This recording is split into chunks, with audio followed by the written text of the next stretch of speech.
Good evening, ladies and gentlemen. Welcome to another episode of Frankly Speaking Titans. We're coming to you live from Hopkinsville, Kentucky, about 7 miles from the Fort Campbell Army Base in Clarksville, Tennessee. I want to thank all the men and women who previously and continue to serve in our armed forces to protect us and allow our freedom every single day. It's been a busy week. It's been a busy day. We got lots to talk about on tonight's show. We got to talk about the devastating, disgusting loss to the Indianapolis Colts over the weekend.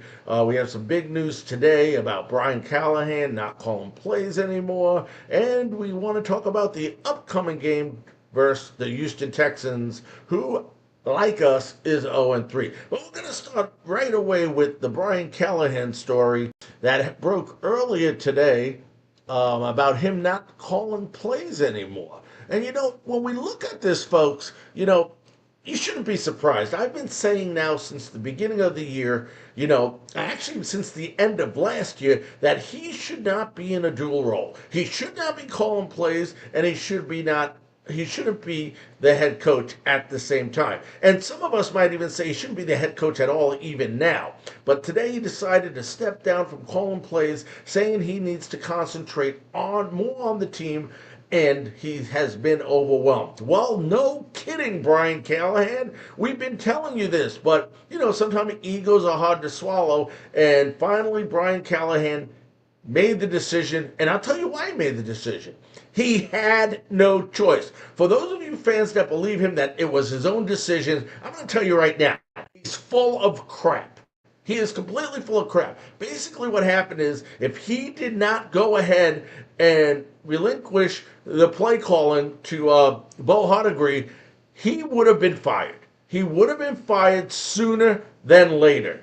That he realizes that he has to do something in order to save his job, and the only thing he can think of right now is giving up the play calling. And I'll tell you what, it may buy a couple of weeks for him, but either way, I don't see Brian Callahan coming back next year unless they go on this unbelievable, miraculous streak where they can have a winning season. But I don't see that happening. I really don't see that happening. This man is too indecisive. He's being outcoached in every single game. And yes, was the play calling too much? Obviously, he never called plays in the NFL. And I'm going to tell you something about Bo Hottegre. Bo has called plays before with the Oakland Raiders or the LA Raiders, whatever the hell they were called back then, back in 2023. So he understands it. But that part of it, I agree with. They made the right decision allowing Bo to be the play caller because he is the closest to the quarterback. He knows what the quarterback likes. He knows what the quarterback dislikes. And if anyone on this current staff is going to be best suitable to call the plays, it's definitely Paul Hottegre. But going back to Callahan, Callahan once again in Sunday's loss to the Colts, which they lost 41-20. They were outplayed, outcoached, you name it, and it happened in this game. Once again, he couldn't make a decisive decision whether to kick a field goal or go for it on fourth down. What made it worse was first the Colts called a timeout. Immediately afterward, Callahan calls a timeout, and then they get a delay of game penalty after two timeouts. Two timeouts, and you still couldn't make a decision. He wasn't sure what he wanted to do. He was looking for somebody to justify his decision, because he was so indecisive what he should do. And you can't be a head coach in the NFL if you're going to be that indecisive. This guy continues to make coaching mistake after coaching mistake, and it's gotten to the point where we say don't fire the coach. You're not gaining anything by getting rid of the coach in the middle of the year because you're not going to make a hiring decision until at the end of the year. But right now, if this continues, even after he's not calling the plays, they really don't have a choice because right now they are the embarrassment of the NFL. And, I don't know how long Amy Adams Strunk is going to allow this to go on, to be the laughing stock of the NFL. But something has to give here. And by Brian Callahan going ahead and not calling plays anymore. It's giving him an opportunity to coach a few more games and to see what happens without him play calling. So let's see. We'll see what happens, but fans, I'm not going to sit here and tell you it's going to be different. I was the one at the beginning of the year that said support Brian Callahan. He's our coach. We may not like it. We may not like what he's doing, but right now, we don't have any choice. If you're a Titans fan, you got to be rooting for Callahan because you want them to win. On the other hand, you got to be questioning what the heck were they thinking. I always tell people in nowadays world, people are trained to interview. They're professional interviewees, not just interviewers, but interviewees. So they'll answer anything the right way in an interview. And it's one of the reasons why I always said Eric Bieniemy, who I feel will be a great head coach, he doesn't interview well. People say, well, he doesn't interview well. Well, look at all the people that got head coaching jobs that interviewed better than Eric Bieniemy, and they haven't made it. They haven't been successful. So, yes, he interviewed well, but you know what? Anybody can interview well if you practice interviewing. Okay, Brian Callahan right now has shown that he is not fit to be an NFL coach.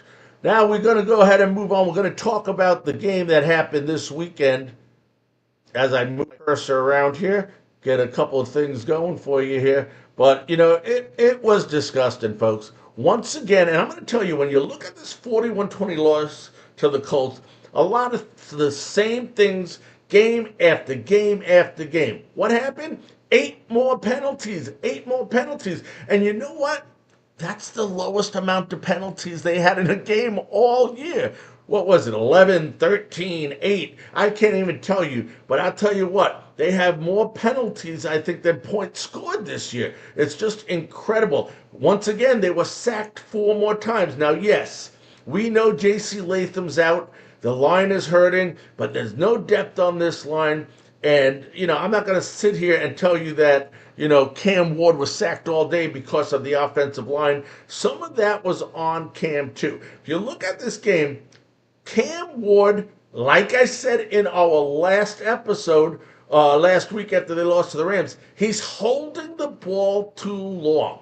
I don't know if it's indecisiveness, if he's not reading the progressions and, doing the checkdowns and looking at each route that the receivers are running, holding the ball too long, allowing the other team to get back. There's been times where there was pretty decent, blocking by the offensive line, and he got sacked because he held the ball too long. He made a bonehead play. He made a similar pass that Les made that was recovered last year in the Chicago Bears game, and now you get Cam Ward doing it. The only difference is it worked for Cam Ward. It was completed. Same bonehead move that Levis made, but because it works, nobody's really talking about it. And because of the coaching disability that we have on this team, it takes precedence over anything Cam Ward's doing. Now, I'm going to tell you something I noticed.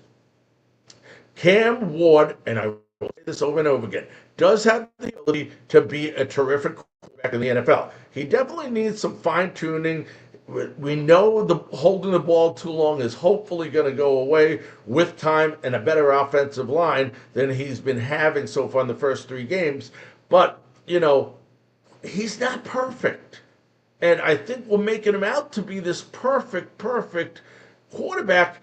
No, he has the ability to be, but he still has a lot of work, especially when it relates to the footwork of the quarterback, throwing, not throwing backwards, on the back leg, excuse me. There's a lot of things he still needs to work on, but his poise, his attitude, and some of the things that we're seeing, has really shown us that he could be a good quarterback. But when you watch this game, it didn't start out well. He had a pick six to start the game. That happens, folks. I've seen Tom Brady, Peyton Manning, even all the great quarterbacks, Joe Montana, they've all thrown pick six. But what happened afterwards bothered me more than the pick six. This team had no enthusiasm, had no excitement, no urgency. It seemed like they were just out there and they were going through the motions. They were, and that's on coaching. That is on coaching. Why is the coach not getting this team up for the games? And I don't know the reason, but part of the coach is motivating and leading, and we are not seeing that. And I know it goes, I'm not blaming Callahan for Ridley dropping passes. I'm not blaming him for every single penalty, although that is discipline, which is, part of your coaching and leadership on this team. But when I say no urgency, you're down by 2-3 touchdowns in the beginning of the fourth quarter, and you're acting like you're up by 20. You're walking up to the line of scrimmage. You're huddling. You're taking your time. Instead of showing some urgency, getting up to the line and doing some quick plays, what you're doing is you're letting the clock run down and down and down as if you're trying to kill the clock because you're winning. No urgency on this team. It's like these players, like I said, are just going through the motion in order to just get through the game. It's not that they want to play the game, they want the paycheck, but they acting like, hey, it's no big deal. It's almost like they don't care. And when you get to that point where you're seeing the locker room is falling apart, that is the other reason that I question them keeping Brian Callahan right now. People might say, like I said earlier, getting rid of the coach. What good is that going to do? I'll tell you what good that's going to do. By getting rid of the coach, you send a message to the players that, you know what? We just fired our coach, okay? And the next step we're going to do, it's going to roll downhill, and the ones that don't produce are not going to be here next year. And I'll tell you what, Calvin Ridley again disappointed us. He dropped passes again. And, some people say, well, it had too much speed. Every excuse in the book why Ridley dropped the pass. He dropped the pass because he didn't catch it. Okay? All the passes that Ward threw were catchable footballs, and great receivers that you pay the money, like you're paying Ridley, need to come up with those. Maybe it's time. You got to start deciding what. I think he's contracted through the 2027 season.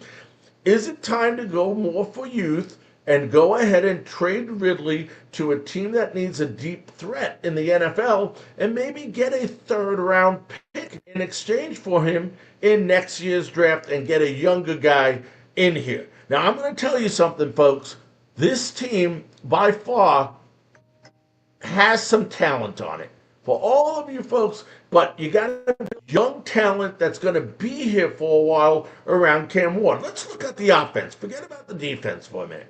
On offense, what do you got? You got, of course, Cam Ward, who's the franchise quarterback. I really like Alec Manor. I think he's going to be a great receiver, and he's been to the go-to receiver so far for Cam Ward this year. Gunnar Helm has the potential to be a very good tight end in the NFL. You got J.C. Latham, of course, he's hurt, and you got Pete Skoronski. So you got a little bit of nucleus. What you need to do is get some more draft capital and go after a first-round wide receiver in the next draft to go with Manor and maybe fill the next spot with a free agent signing that is available, a younger guy at wide receiver. So you do have some young guys, but you got to build a wide receiver core, and then you got to ask yourself, we need a running back of the future. Tony Pollard's good right now. I like the way he's playing. I like his toughness. I love the way he runs the ball. But at the end of the day, you need a team that is going to grow together.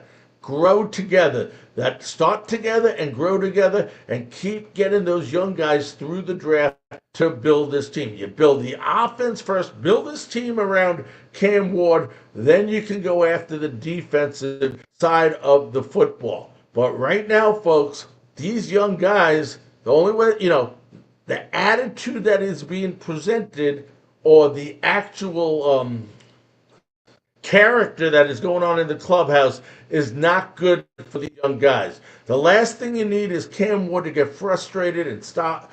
I don't think he will, but you don't want him to start losing confidence in his ability because of poor coaching. Now, We got a tough game coming up this weekend, and I say tough because you're playing another struggling team that's hurting just like you. You're playing the Houston Texans in Houston. Okay, it's an away game. You got the next three games on the road. You come back versus New England and play Mike Vrabel and the Patriots after that three-game road trip. But C.J. Stroud and the Texans have been offensively all year. And just to give you an idea, well, C.J. Stroud only has 2 touchdown passes this year while having 3 interceptions and being sacked 8 times. But let's look at some statistics going into this game. If you go ahead and look at points allowed, the Tennessee Titans are 30 out of 32 teams in points allowed. They're allowing 31.3 points a game. Yet defensively, the Texans are only allowing 17 points a game. They're coming off a disappointing loss to the Jacksonville Jaguars. But when you go into the offensive statistics, yards per game, the Houston Texans are averaging 267 yards per game, which is 29th out of 32 teams in the NFL. But guess what? The Titans are worse. They're 31st in the league at 222 yards per game. Passing yards per game. C.J. Stroud and the Houston Texans only averaging 172 passing yards per game. They're 26th in the NFL. Guess what? The worst team in the NFL is on the other side of the ball. It's your Tennessee Titans, only averaging 133.7 yards per game. Rushing yards. Titans are 28th.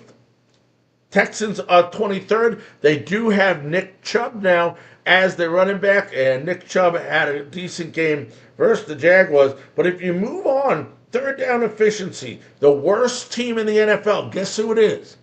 Wrong, it's not the Titans. It's the Houston Texans, only 24%. Meanwhile, the Titans aren't much better. They're 29th in the league.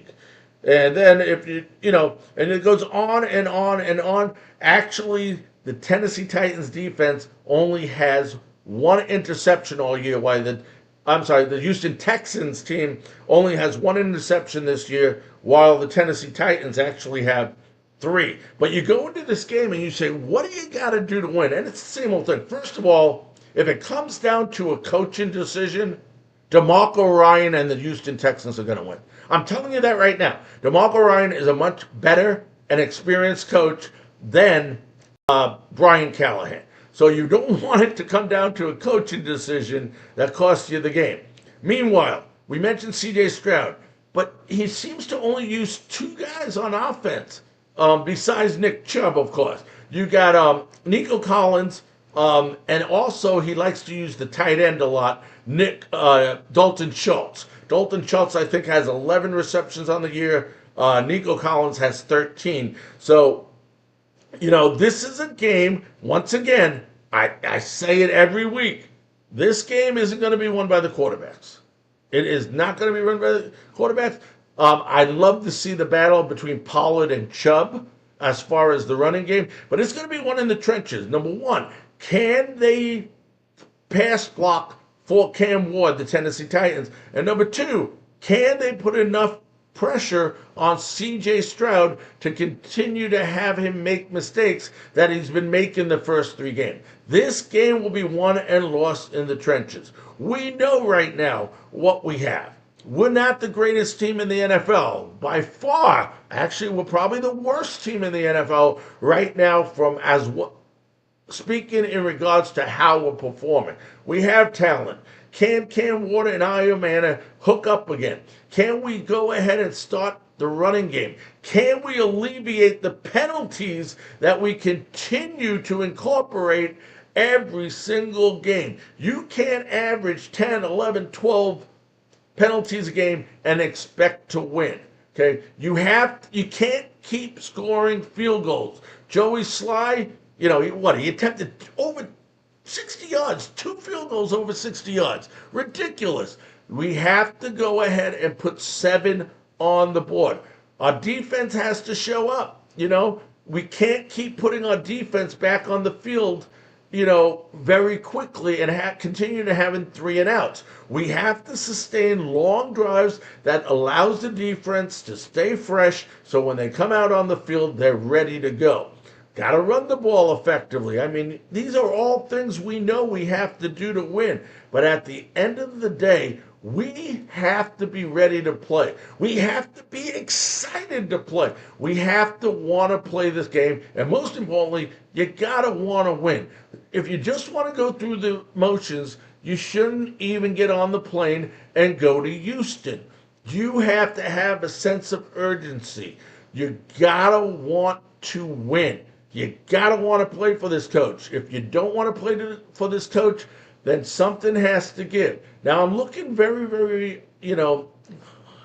I'm kind of excited to see how Bo Hardigree goes ahead and call this game and see how it relates to Brian Callahan and his coaching to see if he's able to make better decisions, not having to worry about the offense and letting Bo worry about the offense. But only time will tell.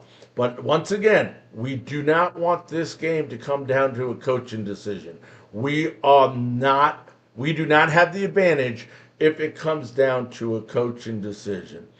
This is a winnable game because both teams are struggling.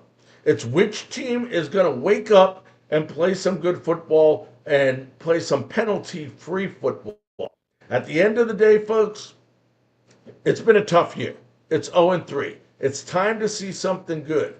We're playing Houston. Remember, that's where this organization began with Bud Adams and all in the Astrodome with all the Houston Oilers fans. This is a big game, more for pride than anything else. The big question is going to be, does this team have any pride left?